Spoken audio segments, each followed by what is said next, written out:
Seterusnya saya ingin menjumpa Yang Berhormat Kampar. Ketua Yang di-Pertua, saya mengucapkan terima kasih atas peluang untuk turut membahas bajet 2022.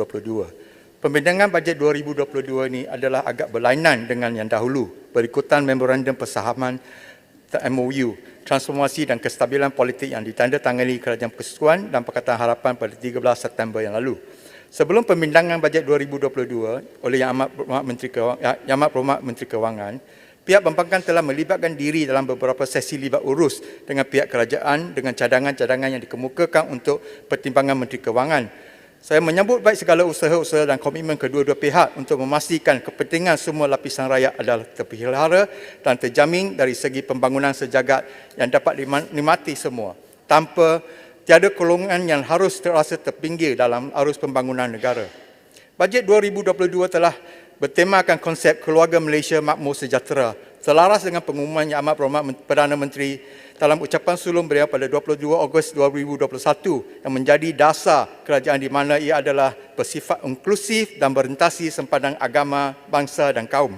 Kita perlu bersama-sama berganding bahu berusaha untuk memulihkan negara daripada masalah dan kesan pandemik COVID-19 di mana jumlah kes direkodkan telah menjangkaui 2.5 juta dan sebanyak 29,256 orang telah terkorban setakat 6 November 2021. Saya ingin mengucapkan takziah kepada ahli keluarga yang telah kehilangan orang tersayang akibat penularan pandemik COVID-19. Datuk Yang di-Pertua, dalam MOU yang ditandatangani oleh kedua-dua pihak, salah satu isu adalah yang dicadangkan dalam memorandum persamaan adalah untuk mengubah satu rang undang-undang anti lompat parti dan atau undang-undang yang berkenaan untuk dibentangkan dan diluluskan mengikut ketetapan Perlembagaan Persekutuan. Di sini saya ingin mengatakan bahawa Kampar menyokong penuh cadangan ini dan amat berharap pembintangan rang undang-undang ini dapat disegerakan dan menjadi kenyataan dalam sesi sidang mesyuarat ini. Fenomena lompat parti daripada segelintir ahli politik dilihat mengundang pelbagai reaksi ramai, terutamanya di kalangan pengundi. Rakyat memang telah muak dengan tindakan lompat parti ini selepas menang dan hampir kesemua pengundi mempunyai reaksi yang negatif terhadap wakil rakyat yang lompat parti. Selain daripada mengkhianati pengundi yang memilih wakil rakyat atas tiket parti, ianya juga membuat seseorang wakil rakyat tersebut dipandang serong oleh masyarakat, khususnya para pengundi. Oleh yang demikian, adalah tepat masanya untuk Dewan Yang Mulia ini meluluskan rang undang-undang anti lompat parti demi mempertahankan mandat rakyat, pilihan pengundi dan kembalikan keyakinan terhadap sistem demokrasi dan juga kestabilan politik di negara kita. Saya amat yakin ia adalah aspirasi rakyat jelata yang telah membuat pilihan semasa pilihan raya umum dan memberi mandat kepada kerajaan untuk terus menerjui pucuk pimpinan sehingga tamat penggal tersebut. Datuk Yang di-Pertua, strategi keempat, fokus ketiga bajet 2022 adalah ekonomi yang makmur dan mampan, dan di bawah fokus ini adalah mendukung penyampaian awam. Saya ingin mengambil kesempatan ini untuk mengucapkan ribuan terima kasih kepada kaki kalangan awam yang berada di barisan hadapan iaitu frontliner dengan izin, terutamanya kaki tangan KKM yang terpaksa bertungkus lumus, seringkali perlu bekerja lebih masa pada hujung minggu menjalankan tugas dengan penuh dedikasi dan komitmen di dalam usaha memenangi pandemik COVID-19 ini. Saya bersetuju dengan bajet 2022 oleh Yang Berhormat Menteri Kewangan bahawa perkhidmatan awam merupakan tunjang dalam usaha kita menangani pandemik COVID-19. Kini kita berada di peringkat fasa pemulihan. Peranan sektor awam keseluruhannya menjadi lebih penting. Sama ada segala digariskan dan dirancangkan di dalam bajet 2022 ini dapat dicapai atau tidak, peranan sektor awam adalah titik penggeraknya. Apakah ada strategi yang tertentu untuk menggerakkan jentera perkhidmatan awam agar dapat beroperasi dengan lebih efisien, melipat gandakan produktiviti mereka serta mempertingkatkan lagi mutu perkhidmatan kepada orang ramai? Pada bulan Jun 2020, Yang Amat Berhormat Perdana Menteri telah mengumumkan di bawah Pelan Jana Semula Ekonomi, iaitu penjana bahawa pengecualian cukai keuntungan hartanah bagi pelupusan 3 buah rumah kediaman tertaluk kepada syarat-syaratnya. Dan di dalam bajet 2022, kerajaan telah mengumumkan pengecualian cukai keuntungan bagi pelupusan rumah kediaman pada tahun ke-6. Orang ramai memang menyambut baik pengumuman ini. Persoalannya, sejauh manakah kerajaan persekutuan dapat akan mendapat kerjasama daripada kerajaan negeri untuk menjayakan objektif ataupun sasaran yang digariskan oleh kerajaan persekutuan ini. Tanah adalah di bawah bidang kuasa kerajaan negeri. Bagi pendaftaran urusan jual beli atau pindah milik, ia diuruskan oleh kerajaan negeri masing-masing. Sistem e-tanah yang dibangunkan oleh JKPTG sepatutnya mempercepatkan proses urusan tanah oleh pengguna di pejabat tanah tanpa mengabaikan aspek keselamatan. Akan tetapi sebaliknya telah berlaku hingga menimbulkan masalah yang amat besar dan kepada pengguna di pejabat tanah. Persoalannya, sejauh manakah pelaksanaan niat baik kerajaan persekutuan di dalam menggalakkan ekonomi negara bertumbuh dan pengecualian cukai keuntungan bagi pelupasan rumah kediaman dapat diimplementasi dengan lancar oleh kerajaan negeri dan tidak membawa sekatan ataupun kos tambahan dan tekanan mental kepada pihak-pihak yang terlibat. Tahukah Yang Berhormat Menteri Keuangan, situasi perkhidmatan di Pejabat Tanah dan Galian Negeri Perak iaitu PTG Ipoh, saya sampaikan keluhan dispatch ataupun wakil firma peguam dan firma-firma di Dewan Yang Mulia ini.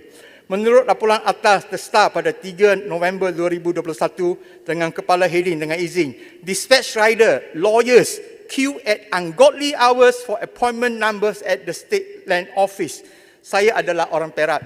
Sebelum saya melanjutkan dengan ucapan saya hendak declare my interest di dalam perkara ini.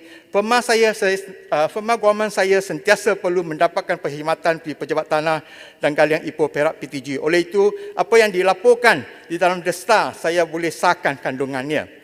Menurut laporan media, dispatch ataupun wakil firma peguam ataupun peguam sendiri terpaksa mula beratur di PTG Ipoh sejak seawal 10 malam 1 hari sebelum untuk tujuan mendapatkan nombor giliran bagi menjalankan urusan di kaunter PTG Ipoh. Akan tetapi tunggu 1 malam di sana belum tentu dapat nombor giliran. Ini adalah amat melampau. Ini bukan kali pertama wakil firma peguam ataupun peguam menerima perkhidmatan yang lemah ini daripada PTG Ipoh. Sebelum ini pernah mereka mula beratur jam 5 pagi. Situasi ini timbul akhir ekoran mulai bulan November 2021. PTG meletakkan kuota 300 perserahan setiap hari di kaunter dan terhad kepada 10 perserahan untuk setiap wakil. Alasan kuota ini diletakkan kerana kononnya kekurangan kaki tangan, ada staf yang terkena COVID dan ada backlog. Dan ini adalah juga dilaporkan oleh Menteri Besar Perak sendiri selepas media bertanya berkenaannya. Kalau masa lockdown, bank-bank masih dapat beroperasi dengan efisiennya dan lancar, mengapa PTG Ipoh tidak boleh? Saya merujuk kepada public bank. Panggilan telefon, dokumen pinjaman perumahan dan kelulusan pinjaman boleh dilaksanakan seperti biasa oleh public bank. Kota hanya terima 300 perserahan di kaunter PTG setiap hari kerana ada backlog dan kekurangan kaki tangan. Apakah logik ini bahawa mengurangkan penerimaan dokumen di kaunter akan dapat mengurangkan backlog? Firma guaman dan orang ramai menandatangani perjanjian jual beli dan borang pindah milik setiap hari di seluruh negeri Perak dan juga firma luar Perak. Kalau tanah tersebut di bawah pendaftar hak milik iaitu grant ataupun pajakan negeri ataupun HSD, urusan perlu dijalankan di PTG Ipoh. Tiada yang lain ataupun alternatif. Perjanjian ada tempoh masa untuk disempurnakan. Kalau lewat di daftar akan dikenakan penalti. Akan tetapi PTG Ipoh, adakah mereka mengambil peduli situasi pelanggannya, dispatch ataupun wakil firma peguam dan juga peguam tentang kekangan yang mereka hadapi? Jelas ia tidak. Sebulan belum November 2021, PTG Ipoh telah mengadakan kota harian di mana Jawatan Kuasa Peguam Negeri Perak telah membangkitkan isu dengan PTG Ipoh. Tapi kesalnya alasan yang diberikan adalah kerana PTG kena mematuhi SOP, kapasiti pekerja yang tidak boleh sepenuhnya kerana pandemik dan KPI yang perlu dipatuhi. Pada ketika itu, waktu perkhidmatan kaunter PTG Ipoh juga telah disingkatkan seawal bulan Mei 2020. PTG Ipoh juga telah mengadakan kuota perserahan. Sekarang kita telah memasuki fasa 4 pemulihan negara. Jawatan Kuasa Peguam Negeri telah mengambil alih urusan temujanji bagi membantu peguam-peguam melancarkan urusan mereka dengan PTG dari 20 bulan September 2021 sehingga akhir bulan Oktober 2021. Antara sebabnya, ramai peguam mempunyai urusan pendaftaran yang telah hampir luput masa, tapi PTG tidak dapat menunjukkan sebarang niat untuk memperbaiki mutu perkhidmatannya. Peguam perlu berjumpa dengan pegawai untuk merayu diberi nombor giliran kerana dokumen perlu dihantar dan kota harian PTG telah habis. Kalau nasib baik pegawai ada, bilik selepas rayuan beri nombor giliran. Tidakkah kerajaan negeri Perak mengendaki pendapatan daripada ataupun revenue daripada kutipan barang fee urusan di PTG Ipoh Perak? Untuk mendapatkan perkhidmatan daripada PTG Ipoh, orang awam, wakil firma peguam dan peguam kena beratus awal 10 malam sehari sebelum, menunjukkan kelemahan pegawai yang mempunyai kuasa untuk berbuat sesuatu tapi enggan mengambil inisiatif untuk melancarkan perkhidmatannya dan mempertingkatkan produktiviti pejabatnya. Kaki tangan kaunter bayaran di unit hasil dimarahi orang manakala pegawai yang mempunyai kuasa berbuat demikian duduk dalam bilik dinginnya.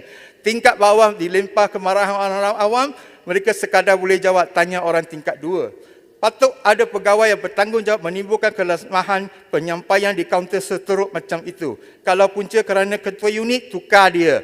Kalau punca kerana kelemahan pimpinan pengarah PTG, tukar pengarah. Saya diberitahu bahawa ada seorang pengurus cawangan PAN sendiri berdiri di pintu depan untuk meyakinkan dan memastikan bahawa urusan hendaklah dibuat di bank agar pelanggan tidak akan dapat dilangi dengan secepat mungkin. Tetapi sebaliknya berlaku di PTG Ipoh. Kalau ada backlog, lipat kanda. Tak maaf secara masa. Baik. Patut lipat kanda waktu kerja atau semula jadual kerja kaki tangan untuk memproses dokumen tingkat 2 dengan pematuhan penjarakan diamalkan. Pandemik COVID-19 perlu dan keperluan mematuhi SDT boleh berterusan dijadikan alasan sebenang-benangnya untuk mengurangkan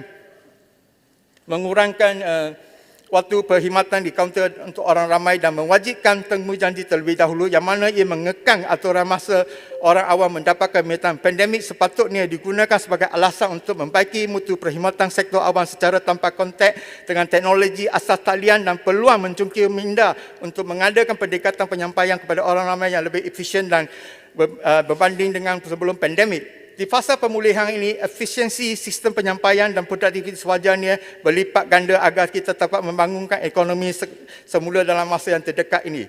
Niat saya membangkitkan isu ini adalah kerana saya mahu mutu perkhidmatan sektor awam dibaiki. Saya berkehendak inisiatif baik kerajaan dicapai. Saya memohon Kerajaan Persekutuan memberi segala sokongan yang diperlukan oleh Kerajaan Negeri Perak agar apa-apa inisiatif di bawah bajet 2022 yang berkaitan dengan bidang kuasa negeri Perak dapat dicapai. Di mana ada kebaikan, kita patut beri puji. Dan di mana ada kelemahan, kita baru patut buat kebaikannya. Marilah sama-sama berganding bahu untuk mengatasi masalah yang timbul dan untuk memastikan kita dapat memenangi pandemik COVID-19 dengan secepat mungkin. Satu yang betul. Satu isu yang terakhir ingin saya bangkitkan adalah di bawah konsep kerajaan keluarga Malaysia makmur sejahtera, saya ingin kita juga harus memberi pengiktirafan dan memastikan bahawa hak orang asal adalah terlindung dan terjamin, terutamanya hal tanah adat orang asli. Di dalam hal ini saya berharap kerajaan akan melaksanakan proses pengukuran dan pemetaan hak tanah adat di seluruh Malaysia agar kawasan penempatan, kawasan dusun, kawasan pertanian, perkuburan, tempat suci dan keagamaan bagi membolehkan tanah adat ini dibangunkan dengan lebih teratur dan terlindung daripada aktiviti-aktiviti pencerobohan pembalakan ke kawasan tanah adat. Dengan pengukuran dan pemetaan hak tanah adat di seluruh Malaysia dan selanjutnya perwataan di bawah Akta Orang Asli tahun 1954, ia akan memberi pengiktirafan kepada hak orang asal dan menjamin masa depan, kemakmuran dan peningkatan tahap ekonomi serta kesejahteraan kepada orang asal di Malaysia. Masalah yang sering dihadapi oleh orang asli adalah kawasan penempatan mereka. Secara apabila kawasan tanah adat mereka telah diluluskan kepada syarikat-syarikat untuk tujuan pembalakan. Oleh itu, langkah pengukuran dan pemetaan tanah adat akan menentukan mana sempadannya dan kita mesti waterkan sempadan tanah adat dengan jelas agar masalah daripada aktiviti pembalakan dapat dihindari daripada berlaku demi melindungi penempatan orang asli. Marilah sama-sama pastikan semua lapisan masyarakat mempunyai hak dan kepentingan di Malaysia di bawah payung keluarga Malaysia. Dengan itu, saya mohon menyokong. Sekian, terima kasih. Terima kasih Yang Berhormat Kampar.